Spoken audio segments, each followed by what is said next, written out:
All right, what is going on, team? We're in for second last session of the week. Upper push. Kept Smith in rotation this program, so this is now my primary exercise, but we're gonna start a little bit lighter. So I wrapped this up, I think at like 150 last phase. So I'm gonna kick this off at 140, and again, aiming to be at 150 plus in the next 2 weeks. So this should be a nice sort of 7 RPE, 2 to 3 reps in reserve for this set. Not gonna try and go feral on this and try and max out. It's just gonna be cruisy, nice comfortable set, at least for my top set. Controlled eccentric pause at the bottom. One top set 6 to 8, one back off 8 to 12.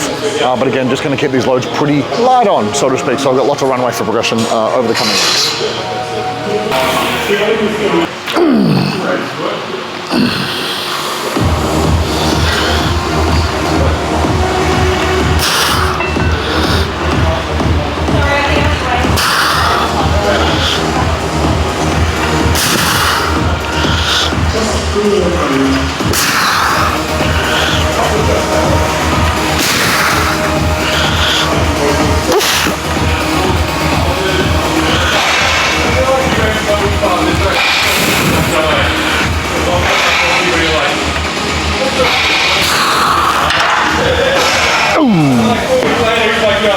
Yeah, that was nice.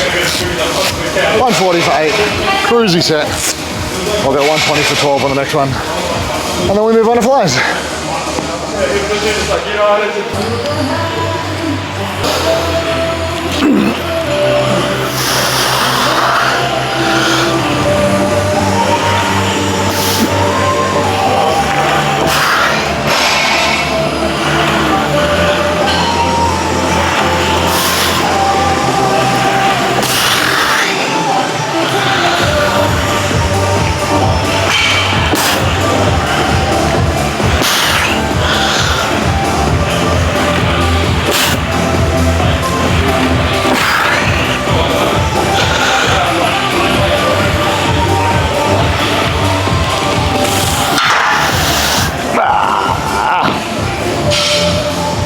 That was very nice.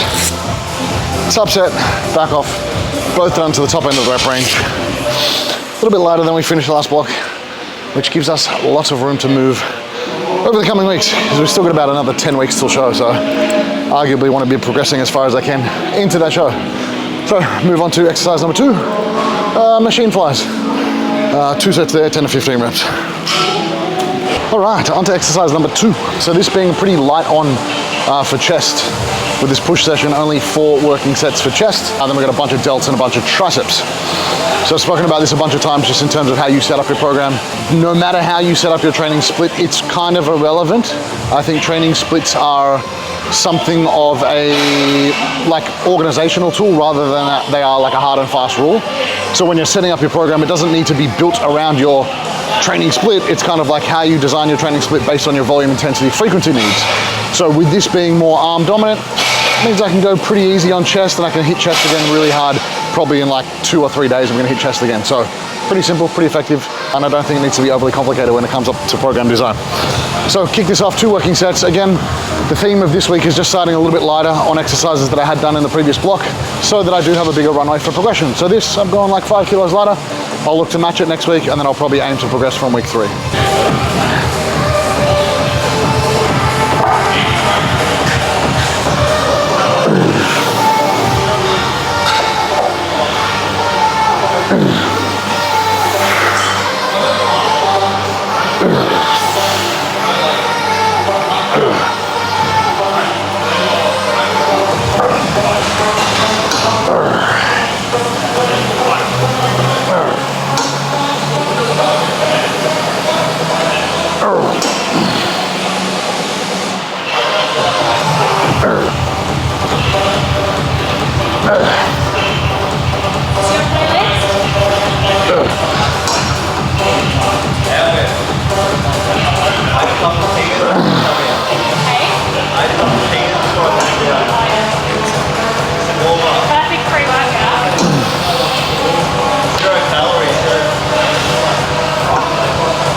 Oh! Chest is done.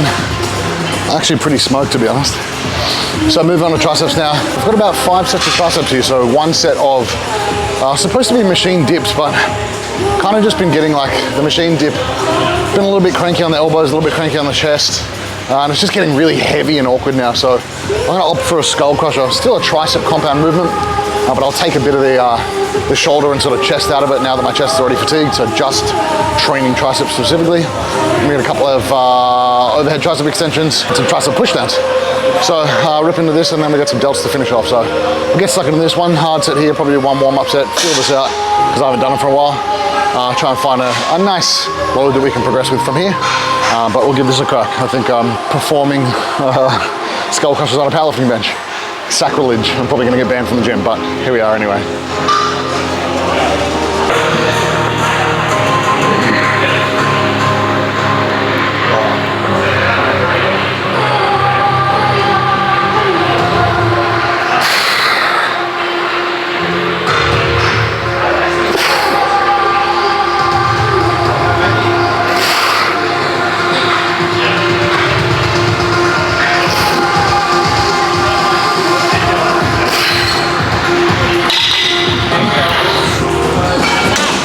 Yeah, good.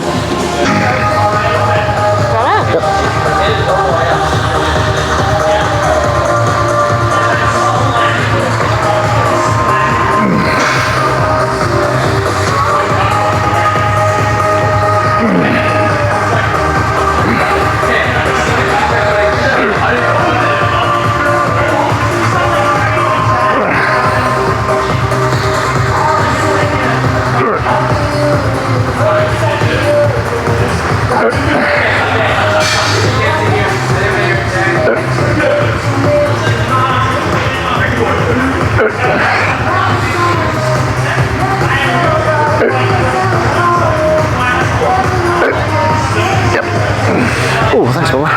Oh, that's nice.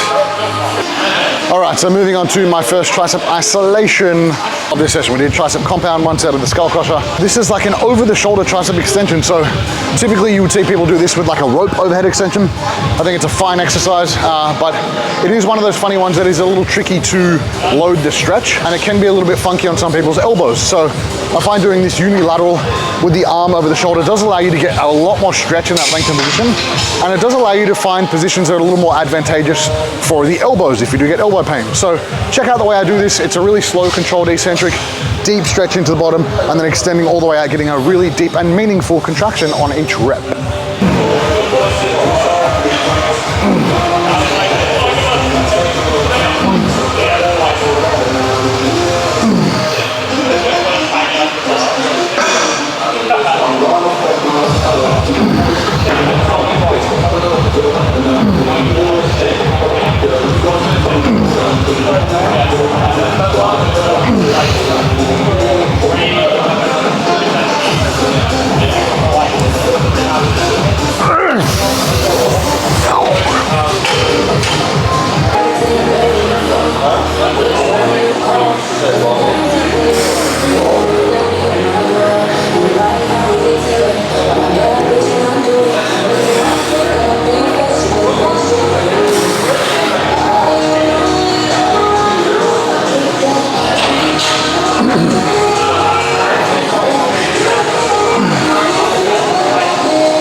last tricep isolation done. Crossbody tricep extensions, 1 set, which is pretty much kind of just take it to fail. But I think that's a fantastic exercise to use, especially if you're always doing tricep pushdown variations, either with a rope or a straight bar. They can be a little restrictive, especially kind of for bigger, wider guys, can put some unwanted pressure on the elbows and wrists. So with the crossbody extension, it does give us the ability to kind of be unilateral, as in like each arm is independent, but you're still training them together. You can get into a better position where your shoulders are a little bit more stable, elbows are a little bit straighter, or you can just find spots that aren't as niggly on the elbows and wrists. And it does allow you a bigger range of motion too, so you can really get the elbows fully extended, squeeze those triceps as hard as you can.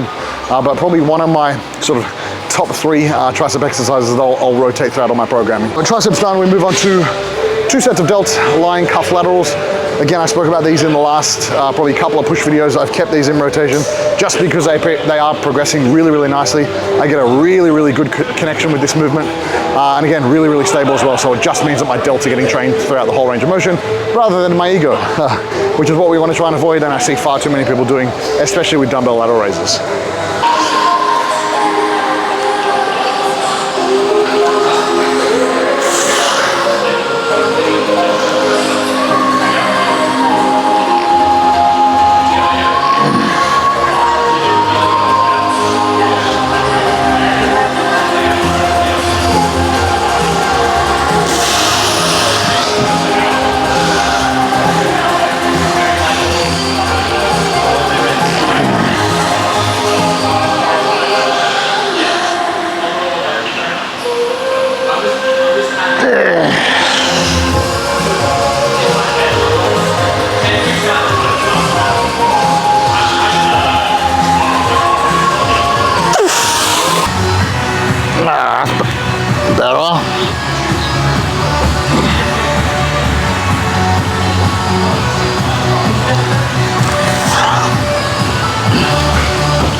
So to finish off calves, nothing magic, a couple of sets here, 10 to 15 reps, leg press, calf raise. And something of note with calves specifically, there's been lots of talk around the lengthen partial thing with calves specifically.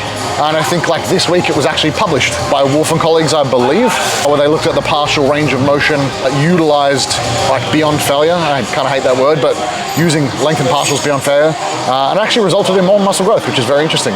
Obviously this was specific to calves, but it does shed light on the potential benefits of training maybe past failure and whether or not that is attributed to the lengthen bias stuff, so doing partials in the lengthen range, or if it's simply by virtue of just doing more volume on a given set. So if you take a set to like failure, but you can still do reps in the partial range, is it really because you're doing the partials that's causing more muscle growth? Or is it simply that you're just doing more reps, which equates to more volume? Who knows, too early to say, but potential benefits there for calves and maybe other muscle groups as well. So if there's an opportunity there for more muscle growth, probably should try it. So we'll get 2 sets in here with maybe some lengthen partials at the end of the second set. But my calves are still sore from the other session, so we'll see how we feel.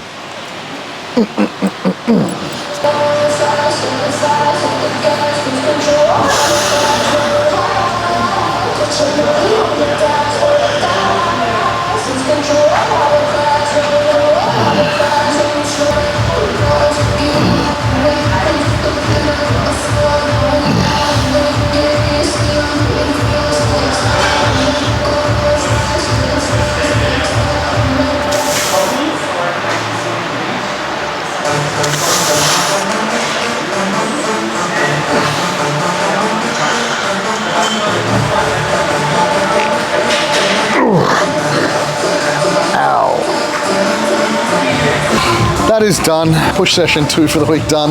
Chest, delts, triceps, calves. And we're back in tomorrow for pull. So some back and some hamstrings. But as always, guys, if you enjoy the video, like, comment, share, most importantly, subscribe to the channel. And keep an eye out for some more. Oh, actually, we've got one more video to post tomorrow, so you guys will see it tomorrow. But until next time.